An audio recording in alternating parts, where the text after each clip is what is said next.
Bismillahirrahmanirrahim. Assalamualaikum warahmatullahi wabarakatuh.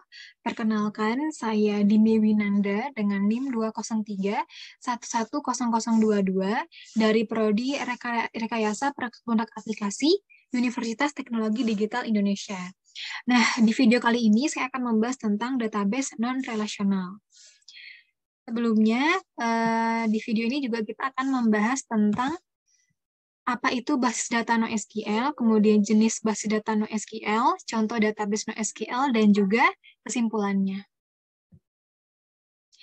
Jadi, pembuatan video ini adalah untuk memenuhi nilai ujian akhir mata kuliah basis data NoSQL. Langsung saja kita masuk ke dalam pembahasan kita yang pertama tentang pengenalan apa itu basis data NoSQL. Jadi teman-teman semuanya, basis data NoSQL adalah sistem basis data non-relasional yang berguna untuk menyimpan dan mengambil data. Di dunia sekarang ini, kita tidak boleh hanya menyimpan semua data dalam format table tanpa skema tetap yang telah ditentukan, tetap tanpa kolom. Seperti data yang dibuat pengguna, data geolokasi, data yang dihasilkan IoT, grafik sosial adalah contoh pertumbuhan eksponensial dalam data dunia nyata. Jumlah data yang besar ini juga membutuhkan banyak pemrosesan. Disitulah database NoSQL masuk. Dengan menggunakan database NoSQL, kita dapat menyimpan dan menghentikan file, nilai kunci, data berbasis grafik dengan mudah dan cepat. Kita dapat dengan mudah menghindari operasi gabungan SQL dengan kompleks. Pengeskalaan horizontal yang mudah untuk masalah nyata, aplikasi bisnis web dan perusahaan menggunakan NoSQL DB. Carlos Strozzi memperkenalkan istilah NoSQL pada tahun 1998. Motivasi untuk menggunakan NoSQL adalah kesederhanaan desain, pengeskalaan horizontal ke klaster mesin. Selanjutnya kita akan membahas tentang apa sih perbedaan SQL dan NoSQL.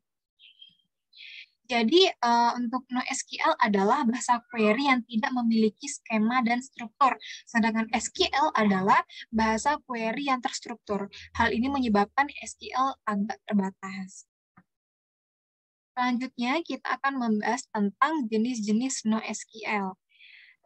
Ada 4 jenis basis data NoSQL, diantaranya adalah database dokumen, kemudian penyimpanan nilai kunci, penyimpanan kolom luas, dan juga topografi.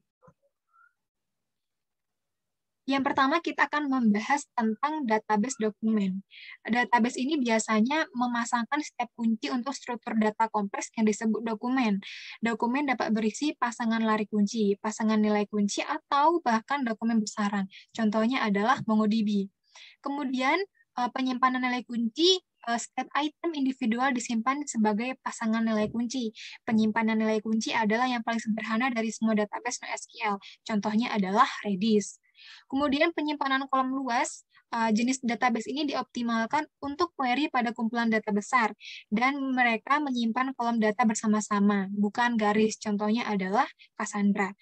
Kemudian topografik, ini menyimpan informasi tentang grafik, jaringan seperti hubungan sosial, peta rute, tautan lalu lintas, contohnya adalah Allegro Graph. Selanjutnya, kita akan membahas tentang contoh database NoSQL. Di sini saya mengambil 3 buah contoh, yakni MongoDB, Redis, dan juga Cassandra. Kita masuk yang pertama, yakni adalah MongoDB. Jadi, MongoDB itu adalah database NoSQL yang paling terkenal. Ini adalah database open source berorientasi dokumen. MongoDB adalah database yang scalable dan dapat diakses. Ada di C++.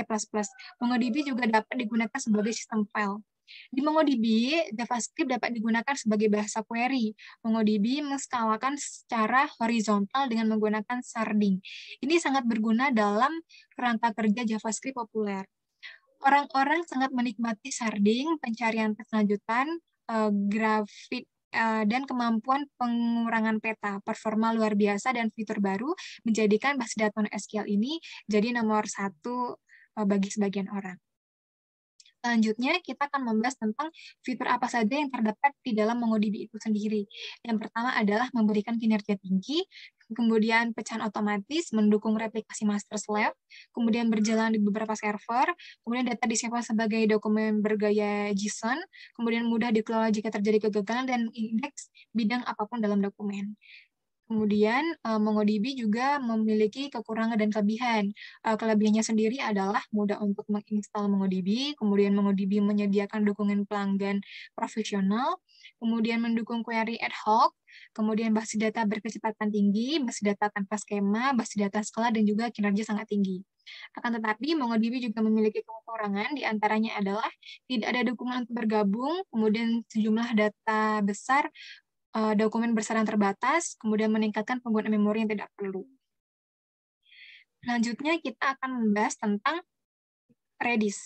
Jadi Redis adalah penyimpanan nilai kunci. Ini adalah toko nilai kunci yang paling terkenal. Redis mendukung beberapa C++, PHP, Ruby, Python, Perl, Scala, dan banyak lagi. Redis ditulis dalam bahasa C, juga ini dilisensikan di bawah BSD.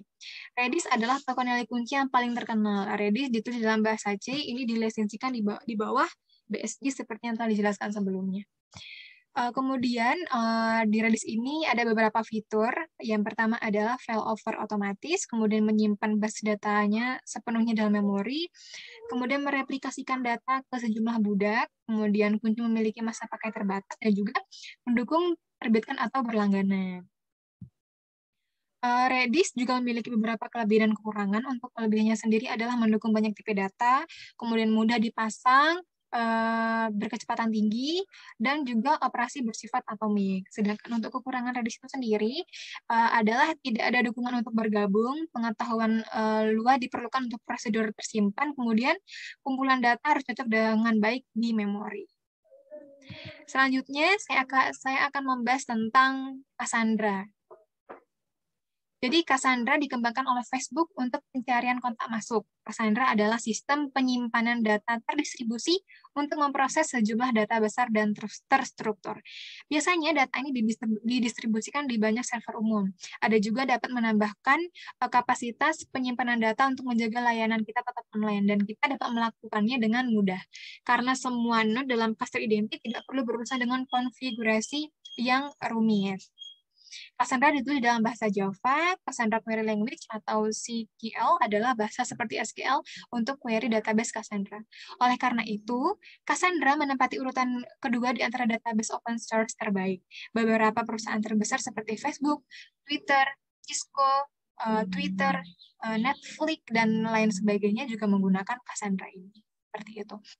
Lalu kita akan membahas tentang fitur apa saja sih yang ada dalam Cassandra. Yang pertama adalah stabilitas linear, kemudian mempertahankan waktu respon yang cepat, arsitektur peer-to-peer, mendukung memprejas menggunakan APC Hadoop, kemudian sangat scalable dan fleksibilitas maksimum dalam mendistribusikan data.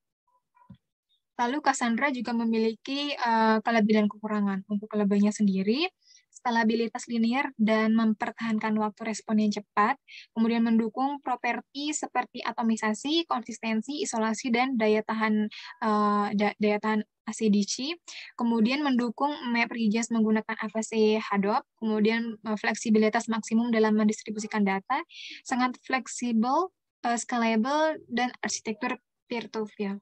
Untuk kekurangannya sendiri, Cassandra ini dukungannya terbatas untuk agregasi, kinerja tak terduga, dan tidak ada dukungan untuk query ad hoc. Seperti itu. Jadi dari yang saya jelaskan tadi, dapat kita simpulkan bahwa dengan popularitas internet, data pengguna meningkat, dan lalu lintas banyak situs web cukup besar, saat ini database umum sangat sulit untuk ditangani. Oleh karena itu, perlu dikembangkan beberapa database yang cocok untuk big data, basis data NoSQL dirancang untuk memecahkan masalah ini. Mungkin cukup sekian yang dapat saya sampaikan. Semoga apa yang saya sampaikan dapat bermanfaat bagi diri saya sendiri, juga untuk teman-teman semua. Saya tutup. Terima kasih. Wassalamualaikum warahmatullahi wabarakatuh.